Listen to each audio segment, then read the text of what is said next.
Welcome to the WordPress Photography Podcast, the podcast for photographers who want to learn how to get the most out of WordPress to grow their photography business. You don't need to be a geek to understand WordPress. Settle back and listen as we show you how. Now, here's your host, Scott Wyden-Kivowitz. Welcome to episode 13. My name is Scott Wyden-Kivowitz, and I'm joined by my co-host, Rachel from Photoscribe. Hey, Rachel. Hey, Scott. How are you? I'm doing well. I'm been a long week, and it's already Wednesday, but been a long week. I'm ready for this episode. It's gonna be a really good conversation, especially after experiencing what I experienced and then writing the article I wrote, and you writing the article you wrote. Yeah, it was really enlightening. So we're talking with Anna today. Yes. Of Pencil and Lens. Yep. Yeah, so we'll dig into what Rachel and I were just talking about in a second, or a little bit, but let's talk about who we're speaking with. So yes. Anna Sawin opened her photography business in 2008, and since then she has photographed hundreds of families and dozens of weddings, but all her years working in the communications industry as a media spokesperson and writing letters and speeches for CEOs turned out to be a handier skill set than she could have imagined for a photographer. Penning letters on a regular basis for her photographer friends and their sticky client situations told her there was a need for her first product, the Wedding Photographer's Inbox Solution. Adding those email templates to her own collection of photographers' marketing materials, workflows, questionnaires, and client correspondence grew into the launch of Pencil and Lens, which is a really, really cool website, which we'll talk about in a little bit. Yes. Well, the reason I went right into Anna's name and introducing and saying hi is because her experience is so unique because she's gone from a Squarespace site to a WordPress site with Scott's help. So we're going to talk all about that today, and I'm really interested to get into the nitty-gritty and what we've learned and what she learned as a client and moving back and forth. So. Yes. But before we dig into that, we have to do a little bit of news, as always. I've got two pieces of news. Today is Wednesday, the 13th. Yesterday, WordPress 4.5 was released, which we've talked about twice now on the show, because there's a really important image-related update to WordPress 4.5. Yeah. So be sure to go back and listen to the other episodes. We won't dig into it too much, but know that WordPress 4.5, we both can't say WordPress today. It's kind of a key word here. Yeah. 4.5 is now out, and make sure you do your backups before you update your site. Yeah, someone we have a WordPress for Photographers group on Facebook, which we invite you to join if you are a working photographer. Someone said they upgraded and had to downgrade because it just messed with everything right now. So maybe when this podcast is out on the 21st, it'll be okay, but right now as we're recording it on the 13th, they're still a little bit buggy, so we always recommend waiting kind of 7 days in that case to see and get it all fixed. And it could have been just a plugin that didn't look for compatibility with 4.5, or it could have been something else, and we might see 4.5.1 very soon. But either way, run your backup ahead of time just so you can revert if need be. The second piece of news is very important, especially if you use a Revolution slider. The WordPress security plugin WordFence has discovered that Revolution slider was most likely the cause of a really high-level Panama law firm breach, where there was like government documents or something that were leaked out and stuff like that because of this hack that was performed through the Revolution slider plugin. Now, the Revolution slider plugin had a lot of known vulnerabilities. I would say maybe last year. And they did updates and they removed them, but apparently this law firm didn't run their update. So this is really important for people to know, because you want to make sure your plugins are up to date, and you want to make sure you have a security plugin in place. Which we recommend WordFence, which is the article that we're linking to, talking about that. Correct. Okay. So there's our news. So Anna, what's going on with you? Hey there, guys. It's great to be here. I'm pretty excited because both of my sites are now 100% WordPress. I have a photography business site, which has always been WordPress. And then last year, I launched my new company, Pencil and Lens, and I had lots to learn. So in addition to writing all of my products and learning how to market to my clients, I also had to get a website up and going. And so I took the path of least resistance and quickly threw up a Squarespace site. That's a tough one to say too. Yeah. And it was a good experience. I had a very simple, easy to use site, but I couldn't do everything I wanted to do with it. So I always knew that when I had a moment, I'd be switching over to WordPress. And so I'm pretty thrilled to have them both on the same platform now. That's awesome. Now, we've talked about Squarespace before, and the situation that you're kind of describing where you needed a website quickly that worked, that was beautiful, that's where we recommend that you use it. So I think what you did in the beginning is it got the job done, and then when you were ready for further customization, you moved over to WordPress. So we kind of wanted to dive into the transition itself, because a lot of times we get asked, is it easy to move over? So Scott, is it easy to move over from a technical point of view? No. So I wrote an article about the experience, about how migrating from Squarespace to WordPress is a pain, but it was well worth it, obviously. I think so. And yes, and aside from Anna being happy that she's now on WordPress with Pencil and Lens, there's other reasons which we'll get into of why it was worth it. But one of the hassles of migrating was that Squarespace must be blocking the importing of images. Now, there's multiple WordPress plugins out there that can import images from an external site. Yep. Using the file that needs to be used for importing. Now, Squarespace, on Squarespace you can export your content, your post and page content, to a WordPress import file. They actually do that for you. They create that file for you at Squarespace. And when you import that content into the WordPress site, the images are there, but they're still being called from Squarespace, which means once you take away the Squarespace site, all those images go away. Oh, so the URL pointing to the images isn't in the WordPress database, it's still on Squarespace. Yeah. Interesting. So there's multiple plugins that can import those images into your own site. Yep. But none of them work. And if for none of them to work, my best guess is that Squarespace is blocking it.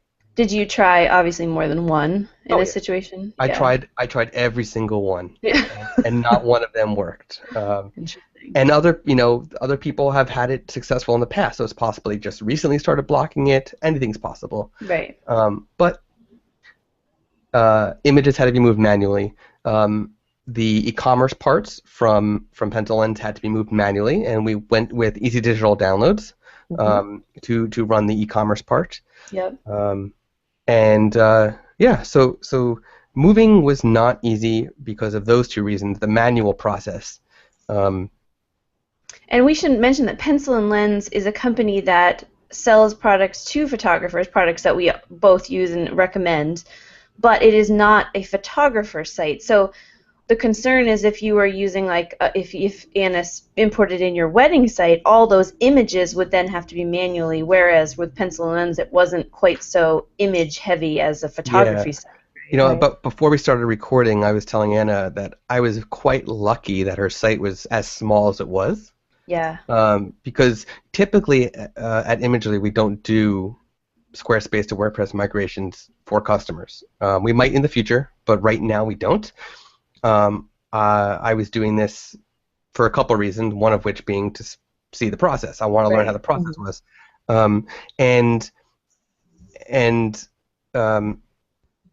I just totally lost track of why I was saying that, but anyway, so the site was so small.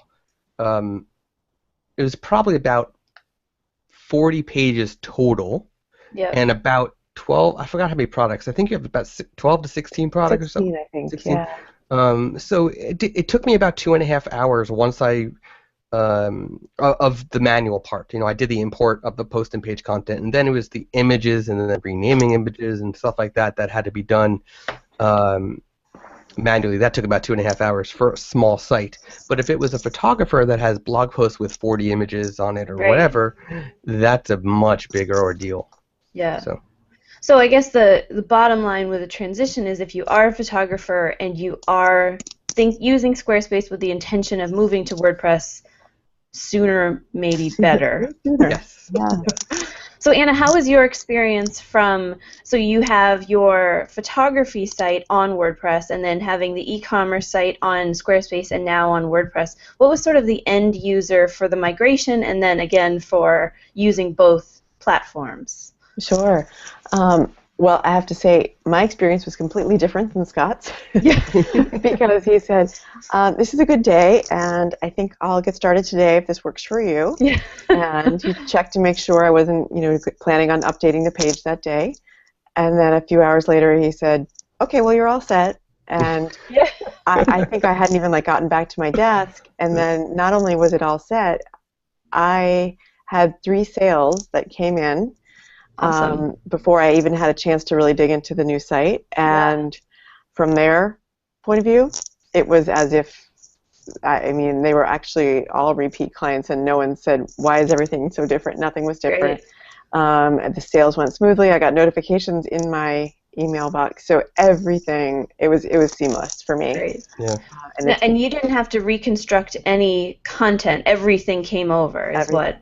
Awesome. Yeah, That's awesome. I think there may have been sort of 1 or 2 little things. Yeah, there was 2 little things that were easily fixable. I forgot what they were. I can't remember what they were, but it took you seconds, and we were totally in business. Yeah. So there was literally no downtime for me. That's awesome. Yeah, it was pretty amazing, and I wasn't expecting those 3 sales. I wasn't running any active promotions or anything, so it was a big surprise that they sort of all came in right in a row. Yeah. And I was very glad that the door was open for them.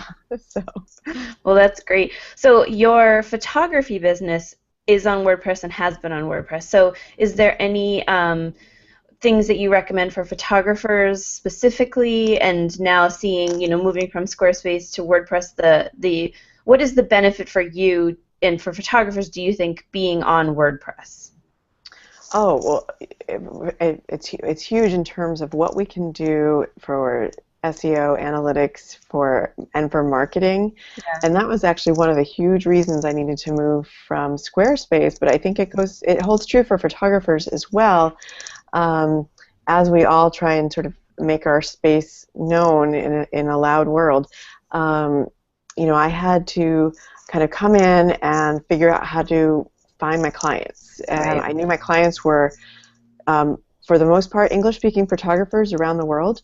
And truly that has been what I have found. And it's all been through marketing through Facebook ads, through Instagram, a little bit of word of mouth, and a little bit of affiliate marketing, but really it's been using the tools that we have. And Facebook marketing, for example, is made so much easier with WordPress than with Squarespace. That might sound really specific to an e-commerce company, but not at all, because I think photographers are getting savvier every day about how to harness the ad capability in Facebook for their own businesses. I mean, we have access to clients in a way that small businesses never have. It used to be that you had to be a sort of a giant corporation to be able to really harness market data and put it to work for you, but not anymore. So on WordPress, using plugins and using Facebook pixels, using things, it's WordPress is just made for this. So we should all be using it. Well, that's great. Yeah, there's tons of plugins to be able to manage your advertising and remarketing pixels. So yeah, I agree. And we should, Anna, do you want to talk a little bit about what Pencil and Lens is? Because the reason we're asking you these questions specifically is because, you're a communicator, and what Pencil and Lens does is help photographers sort of find those marketing words. Absolutely. That's why hearing that from you, especially about Facebook and the WordPress, really, I think, carries more weight. Sure. Yeah. Well, as Scott said, Pencil and Lens started because I well, I have a background in communications, and I had a number of friends, photographer friends, who would come to me with sort of a Bridezilla situation, and I'd help them out by writing a letter, and then I kind of had this stack of letters grow and grow and grow, and I realized that the same situations kind of kept coming up either with my friends or I'd see them in the forums, and as photographers we sort of do run into the same scenarios. So I created this first product in terms of, which is email templates, the Wedding Photographer's Inbox Solution, and it's a huge long list. It's more than 75 different letters, pieces of workflow, just communications to get you out and in and out of different scenarios, and do it with grace, and do it with a client that still loves you at the end. Yeah, which is hard. Yeah, it's a hard place for us to be, because it's sort of like we're in the position a lot of times of having to tell our clients no, and yet we still have to work with them, and we still want them to love us and say good things about us when it's over, because that's another way that we're getting future clients. Right. I think it's important to make sure everybody who's listening and watching knows that not only are these available for purchase, but you use these, because you have a photography business. Absolutely. Oh yeah. Yep. I have a whole long list of these that I use all the time. Thanks for saying that. Yeah. Yeah. And then when I write a new one, I put it in my folder for a future pencil and lens product too. Nice. Great. So I've expanded it. I have some out for portrait photographers. There's more coming this year. I have a really well-oiled album process, which is always a pain point for particularly wedding photographers. I have a great employee, and we have some great letters and questionnaires. So we're creating a new product this year, an album kit, and there's a few other guides and just a lot of words to use for your clients. That's awesome. Well, and that's why, again, what I mentioned, what you were saying about marketing, it just carries more weight for me because I know your product and I believe in it. And so this whole Squarespace, WordPress, where do the words go? Where, what is the best customer experience? Even having multiple customers, you having the photography customers, and then you having a business where your customers are photographers, and having WordPress be the best place for that. So if we go to back again to your point of view as a photographer, how long have you been on WordPress, and what's the evolution been there for you? Well, I've been on since the Mommy Blog days, and I had a WordPress.com Mommy Blog with kind of in the early days before everybody was out there, so there was kind of this tribe of us, and it was I was posting daily, definitely, if not 7 days a week, definitely 5 days a week, and there were a lot of us out there doing it. So that was my first experience with WordPress. That was probably back in 2006 maybe, 2007, and I've been using it since then. So I've always used it for my photography business website and gone through so many iterations of what I can do with it, and and it seems like there's always a season for something. Like I'm learning Yoast now, and that was something I had but didn't really use before, and that's obviously an invaluable tool for all of us photographers. I've used different gallery tools, and all kinds of different ways to show it. And I think I'm always so sad when I see sort of like a starter template kind of site for a photographer, because they can do so much with it. They don't have to have a site that looks like everybody else's. Right. So, in terms of customization, Yeah, I noticed today that you actually started customizing the color on your pencil and lens site from the base. Nice. I did, yeah. Yep. So, yeah. Actually, I think it's that green color. It is. I was noticing that green. Yeah, we'll have to compare our hex colors. That's funny. For those of you listening, Scott has a WordPress sticker on his microphone, and that's what he was pointing to. Even though the WordPress color is blue, he has a green one. Yeah. I actually don't know why. Yeah. This was Philadelphia, so that's the Philly color. Oh, okay. Yeah, that was at WordCamp Philly. Soft, mossy green. Yeah. Well, great. So moving back towards some of the Squarespace WordPress migration stuff, Scott found some specific stuff that we wanted to talk about, and then there's a blog on the Imagely site about moving, and then I actually jumped in and wrote one on the Photoscribe site about the specific metadata issue. Yes. So Scott, do you want to jump into that about what Square? So if you are on Squarespace and you're continuing on it, these are some of the things that we found that you should change sort of immediately, or move to WordPress. But whatever. Whatever. So it's really interesting. This first one. So there's really two main issues. There's three, but one where you talked about the blocking of importing images. But the main issue on Squarespace is that I found, and this is intermittent because it's not everybody, but it's happening, I'd say 80% of the time, if not more, images are being renamed to static and a number .squarespace.png or JPEG. And the number is the number of images in that on that page or post. So for example, if you have a post about this wedding you just photographed, and you have 6 images, there's going to be static 1.squarespace.jpg, static 2.squarespace.jpg, all the way up to 6. And it repeats. It starts over again on your next post or page. So each one is going to have the same file names over and over and over again. And why is this a static and a number.squarespace.file name? Right. It should say whatever your file name was when you uploaded it. Right. You should be optimizing your images for search engines when you upload it. Right. Having your keyword in the file name and whatnot. Because in WordPress, when you do that, the file name, like if you name it, for as a wedding photographer, name a venue photography name.jpg, that automatically goes into the alt tags unless you manually change it. But Correct. What Scott is saying here is that they totally strip whatever the file name is as you upload it. Yes. Now, I think Scott and I did some experiments where, like, if you're writing a blog post in Squarespace and you rename the file name in the blog post, it does rename it. Correct. Right? Yeah. So there is a workaround to that, but that means you have to manually go in and rename each file name. So if you're a wedding photographer and you upload 40 blogs, right?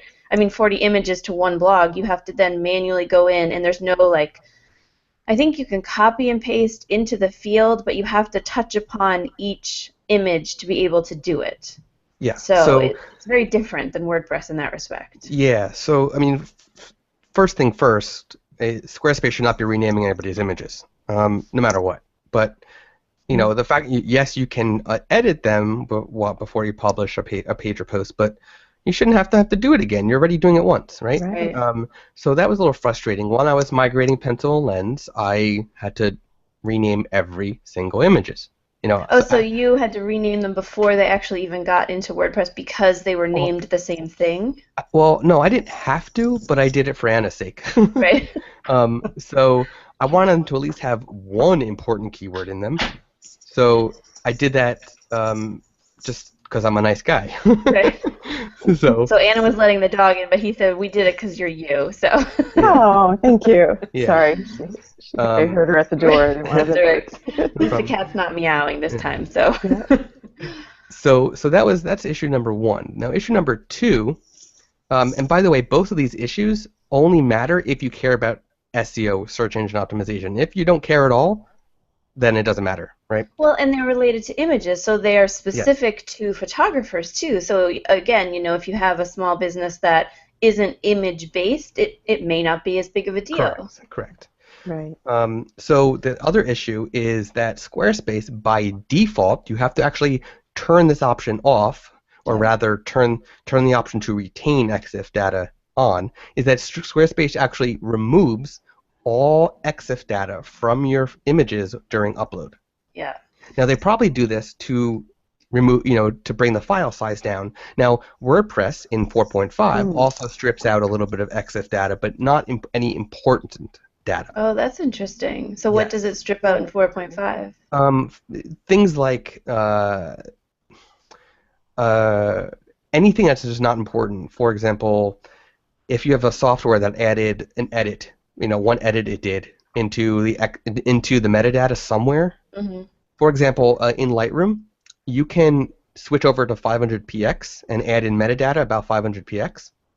If you use that plugin. Right. If you were to export that image and retain all metadata, that 500px information is in the file when it doesn't need to be for WordPress. Yeah, but isn't that so? I guess I kind of have an issue with WordPress doing that too, because the articles that I read about EXIF data, so to back it up, EXIF is the EXIF, all capital letters, that your camera, especially the big ones that we photographers have, automatically kicks out. And then when you're editing in programs like Lightroom or Photo Mechanic, you can add, copyright information. Right. So the articles that I read about why it's important is that Google may reference it. They probably already do. There's no specific information anywhere, but I mean, by stripping it, you're totally taking away the option for that SEO benefit later Correct. on, or even now, just because we don't know. Yeah, so Squarespace is stripping it by default, all of it, every last bit of it, even the title you add, any keywords you add, any description. WordPress does not, right? Even now, they do not. What they're stripping is unimportant data, not EXIF data, unimportant metadata. Because metadata can be a variety of different things. Right. Like the 500px data that you add in Lightroom. Right, which is just extra information. Extra. Yeah, it's not EXIF, it's not IPTC, it's just extra metadata that doesn't need to be there in WordPress. Okay. So that's what WordPress is removing. It's not a big deal. Squarespace, however, is a huge deal because it is removing EXIF data, the important stuff, by default. But you can turn it so that it brings it in. Correct, but it won't bring it back from previously uploaded, only for future. Now, what you were saying before about search engines and meta and EXIF data, yes, Matt Cutts, who I think he's on leave of absence for a sabbatical type of thing at Google, but he heads the web spam team at Google, or he did until his sabbatical. He went on record, and I think I have this on the Imagely blog somewhere. And I do on the Photoscribe blog too. Okay, good.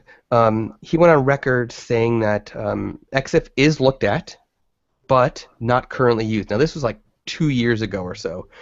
But I recently shared a video on the Imagely blog about a new feature in Google, in images, in the image search, and it looks like they're starting to use EXIF data. Yeah, well, I mean, why wouldn't they? It's definitely, technical data. So, all right, so that was our technical side note.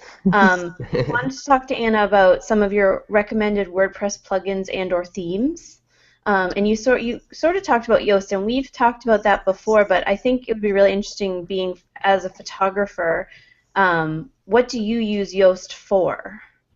Well, I'm in the early stages of learning, so I'm probably the last person to talk about it. I think that's good, because I think there are people out there just like you that are like, what is Yoast, Yeah.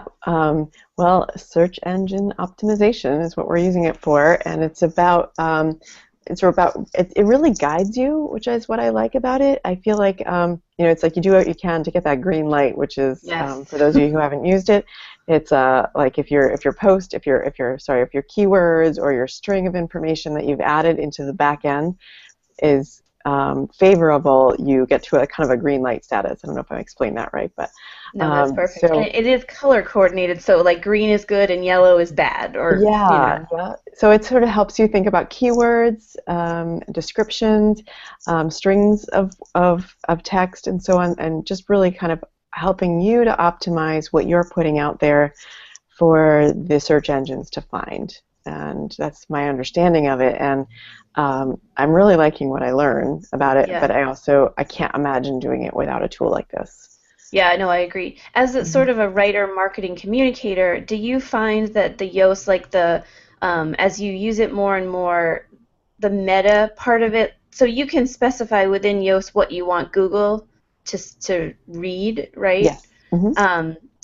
What do you recommend as like a writer communicator for putting in there? Are you learning certain ways to say things work better than others? Well, it seems that they don't like it when you repeat things too much, and we, as photographers, we sometimes have trouble with that. So I feel like I'm making a bigger effort to use different phrases. I mean, because there's so much that we're trying to describe that we actually do want people to find. Right. That those are things that are repeated. We talk about venues. We talk about attire and decor. We talk about styles, rustic, fancy, elegant, vintage, vintage. And so what I'm finding is that I'm making an effort to just sort of use different strings of terms together, because it seems that it doesn't like it to be repeated over and over again, like you're just cutting and pasting. So Right. it's that organic language in the blog that seems to be what comes up is most appropriate. That's Right? really interesting. Yeah, that's a perspective. They don't love, and that's what they call keyword stuffing, right, Scott? Yes. Is that what? Yeah. So keyword stuffing is when you overuse a keyword on one page or post. Not multiple, but you can, in theory, over-optimize if you're using the same keyword all over the place. Yeah. I think the venue part, again, for wedding photographers, but even as family photographers or nature photographers, we've talked to a couple photographers who do a lot of landscape stuff. You want to talk about the location, so you have to talk about it differently in every time. So you could do like Boston wedding or weddings in Boston, or you have to think about it in different ways. Right. Well, a good technique would be to Yeah. a good technique would be to have a page or post about Boston weddings, and then you write other posts about that are subcategories of Boston, right? So you have this venue in Boston, and it's only about that venue. Then you have this venue about Boston. It's only that venue, and this wedding you photographed in Boston. It's only that wedding, and you're focusing on keywords about those specific things. And then on the main page or post about overall Boston weddings, you're linking back and forth to each other.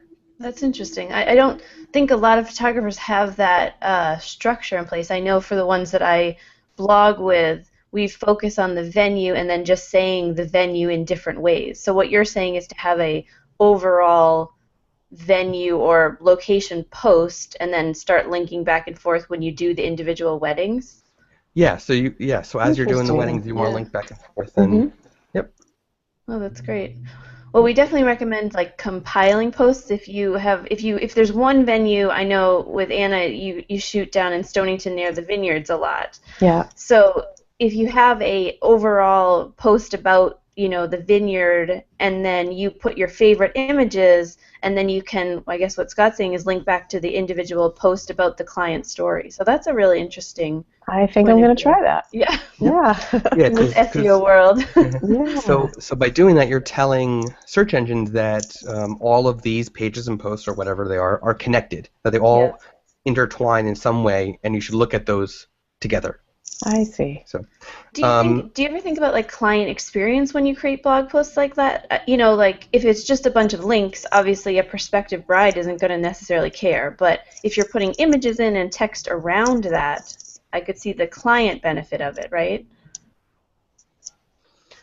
You talking to me or to Anna? To you. Oh. Sorry, say it once more. Well, no, when I hear things about SEO, like what you were saying about linking, and I always worry about the client experience. Like if a client comes upon a blog post of links to other blog posts, is there a benefit to them from a client point of view, unless you put in images and other wording around it? Well, right? so you say, if a call to action could be, hey, if you were interested in this venue in Boston, you should also check out other weddings I photographed at this venue and this venue, or check out my overall Boston wedding photography page and see everything I've done. And so, you add a call to action, and that call to action is also your internal linking to relevant pages. Yeah. Right. Awesome. See, this is why I love Yoast, because every time we talk about it, we kind of go in a different direction about what it's related to, not only just SEO, but the content and how to display that content and how to talk about it. Yeah. Yeah. So let's talk about let's skip over Easy Digital Downloads real quick, because I know that's on your recommended. You're now using that for Pencil Lens. Yeah. But real quick, for anybody who's listening or watching, Easy Digital Downloads is a general e-commerce plugin for selling pretty much anything you want to sell, general products like PDFs or things like that, MP3s or whatever you want. But what other? So Yoast is also on there, of course. What other plugins have you found beneficial for your photography business and for Pencil Lens? I've just started using the Leadpages plugin, and if you're not familiar with Leadpages, it's a let's see how we describe it. It's just sort of a way to help you collect, email addresses and other information from clients or prospective clients. It's also a way to serve them out information that you can sort of display to them in different landing pages and different things. And it works really beautifully with WordPress. Why would that be interesting to photographers? Because I certainly use that in Pencil and Lens. For example, you might be trying to market to engaged couples because you're going to throw maybe a seminar for all engaged couples, and you're trying to sort of bring all these engaged couples to you, and you want to collect information from those. Maybe you're advertising on Facebook with a Facebook ad, and you're really targeting that. You might use that Leadpages function to offer them something like maybe a guide to engagement sessions or some tips on what to wear. So it's just sort of a way to kind of bring them into your world and start communicating with them and sharing blog posts with them. It's a way to share email messages with them. I don't see a lot of photographers using tools like this yet, but I think they should be. Again, it's sort of like depending on who you're trying to find and where they are, but we can get such a leg up through Facebook to find those people and to put yourself in front of them, but it's more, you need to give them something to click on and something to act on and serve them with something. You need to give them something so that they maybe become interested in you. Yeah. So go ahead. Leadpages is a service that also has a WordPress plugin component. But another plugin that you have on your list of recommendations, it's 100% WordPress based. It's very similar in some ways and very different in others, but there's a free version out there that anybody can use, and that was Pop-Up Ally. Mm-hmm. So are you using that one on your photography site? No, I haven't, and I'm thinking about how that might work. Okay. It's another, for those who haven't heard of it, it's just, we certainly know what pop-ups are. We can all say that maybe we don't like pop-ups. And this particular plugin, this company, likes to bill itself as the very polite pop-up. So it's kind of, if you want to associate yourself with a pop-up, it's the one to have. You can do some really subtle things, like have a teeny little pop-up in the bottom of your page so that it's not really bothering anybody. We're just going to hang out down here. You can have a round pop-up. You can have a pop-up that is cued when your reader is about to leave the page. So perhaps you had a reader that found that engagement session in your location, and you want to be able to send them information about what you suggest to wear for engagement sessions, because you're trying to prove your worth as a photographer, right? So maybe as they're about to click away from that page, that pop-up is going to just give them a little wink and say, hey, do you want some free content from us? Do you want some free information? Just put your email address in here, and then now you have a way to communicate with these potential clients. That's all through your own, using your emails, using your blog. Yeah. So I'd be interested to try it with my photography page, and I think other photographers should think about that as another way to kind of bring those people closer to you and give yourself a chance to offer them some content. Yeah, I've seen both Leadpages and Pop-Up Ally, or pop-ups in general, used well in the boudoir situation where someone writes an ebook about boudoir, and then it allows them to sort of walk them through the process a little bit, because I think you expect a little bit more hand-holding in the boudoir because it's very vulnerable in the actual studio situation. But I wonder if you think about any of these photography situations, like families, even newborns, moms who have just had a baby, like there's a lot of vulnerability in all of that, and this is an opportunity for you to sort of nurture those leads and become their trusted photographer. Absolutely. That's for sure. Yeah. The providing a valuable free product to a website visitor, of someone who is interested, it's a very powerful way to create a lead, and even a qualified lead. Someone, if you really go about it, you can create someone who's already not even just a standard lead, but someone who actually shows interest in your product or service, and it's very valuable. I had a product for wedding photographers that walked through the whole process of doing this.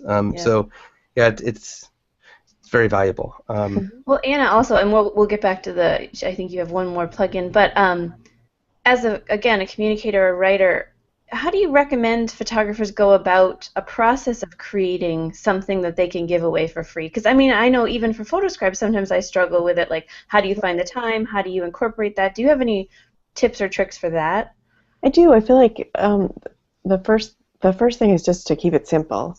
It doesn't need to be, a book, an ebook or a video or anything grand. I mean, in some ways, I think there's probably a lot of value hiding in everyone's blogs, and there's nothing like repurposing your own content. Yeah. Or if it's not a blog post already, what about the email that you write to the new mom who gets in touch with you and wants to know when the best time to do a newborn session? So most photographers have probably already written this stuff, or if not, they should get in touch with me. But they're probably already providing great content to the clients they have. They just need to think about taking that, making sort of think about containing it to one sheet of paper. Yeah. It's a checklist, it's 10 tips, or it's 5 ways to get your kid to be happy to show up to that family session. Yeah. All of us photographers, we know this stuff. So if you just think about how can you spin it to make into a situation where it's a really valuable piece of information. I don't think it would take photographers too long. You get to the bottom of a cup of coffee and they could have a list of 10 things that they could be creating. Yeah. Because it's the stuff that we know that our clients don't know, and it's our job to sort of bridge that and make them comfortable in front of the camera and make them comfortable with this very custom, often luxury experience of being photographed. Yeah. And then Leadpages and Pop-Up Ballet help you to do the technical side of it. Absolutely. Right? Yeah. Great. So there's one more you had on your list, which we've also mentioned. Actually, we mentioned this in the news. Absolutely. Yeah. Yep. You guys installed it for me, and I love it. I love it because I can see exactly what's going on with logins on WordPress. And in fact, when I was working through moving my email over, I could actually tell because I would write to support, and a few minutes later, I'd see a login on my site, and then I get an email back from support, and the problem was solved. And so I could sort of see it happening in real time. Yeah, we should mention the plugin is called WordFence, the one we talked about. Yes, WordFence. Yeah. So what's really nice about WordFence is it has a lot of free. There's a free and premium. Even the premium's not too expensive, but the free version is so powerful in itself. A lot of security plugins will actually hard code changes to your server, and what I mean by that is they will actually change the files on your server to implement security measures. And while this could be good for security, it can actually cause issues with plugins and themes writing to specific folders and files like they need to. Right. So I never recommend any of those security plugins that do any hard-coded changes. WordFence does not hard-code changes, but it scans on a schedule. It scans your site, both themes, plugins, and even you can it's not on by default, but you can specify to scan folders outside of the default WordPress folders. And what's really nice is it will send you an email if problems are found, whether it's a change that needs to be made or some file that looks weird, and you can review what it's supposed to look like and what it does look like. Now, WordFence, there's 2 things that should be every person who's going to use it should know. One, it has caching. If you, depending on your host, you may not need its caching. And if you have another caching plugin on, don't turn WordFence's caching plugin on, or only use WordFence's. You really got to do your own research on what you need to do with that. You should probably explain what caching is, because it's like the dirty word of... Caching, basically, what caching usually does is it takes your page and post content and stores it as a static file, because WordPress is dynamic. Right. It stores it as a static file that's invisible to you, visible to everybody who's even looking at it. But basically it's the page that you are looking at would be a static site to help it load faster. Right. Pretty much that's what it's doing. Right. And what problems arise is if you make these changes and there's caching on and then it doesn't cache in time, so some people see the old version and some people see the new version and then things get all confused. Yeah. The other thing that WordFence has is it has a live scanning. So it'll actually scan every live person on your site. I turn that off by default because it's a performance hit. If you have something scanning your site at 24/7, every single time someone's on your site will run slower. So I turn that off by default. So I turn that off when I install. But a lot. Yeah. Do a manual one? That you have to turn off. Well, it'll still scan on a schedule. Oh, okay. It just won't. It won't scan every single person that's on your site in real time if you turn that feature off, which I do recommend turning that off. But WordFence is fantastic. As you can see, they're on top of security. They found some major things, and they're constantly finding major things. So I definitely recommend them too. Yeah.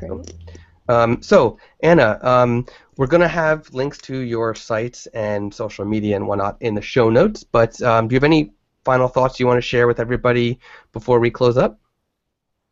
Oh, just I think just to reiterate how happy I am with this process. I think it's gone smoother than I could have imagined. You think about new websites as being major pain points for us photographers, and for the first time ever, this has not been the case for me. So I'm really pleased, and I'm just really happy to have everything on the WordPress platform because it just makes me more efficient. I'm not having to remember where something is on a different dashboard. So that's been a huge thing. There's not too many people, I guess, running more than one site, but if you are, this is the only way to do it.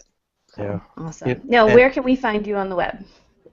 Oh, absolutely. My photography business is annasawin.com, which is a short name that's easily misspelled. So it's Sawin. And Pencil and Lens, a resource for photographers, is at Pencil and Lens, and I spell out the word "and." Great. Well, thank you, Anna, for joining us today, and thank you, Rachel, for being an awesome co-host. You too, Scott. Thank you. Thanks for having me. Yes, and you can find the show notes from today's episode at imagely.com/podcast/13. 13. Lucky 13. Oh, All right. Fantastic. Yeah. And today's my daughter's 15-month birthday. You can set that a birthday, so 15 months. Absolutely. Right? It's a good day. That's awesome. Yeah. So thank you, and until next time. Bye. All right. Bye-bye. Thank you. You've been listening to the WordPress Photography Podcast. To listen to other episodes and to subscribe to the podcast via iTunes, Stitcher, Google Play, and more, please visit imagely.com/podcast.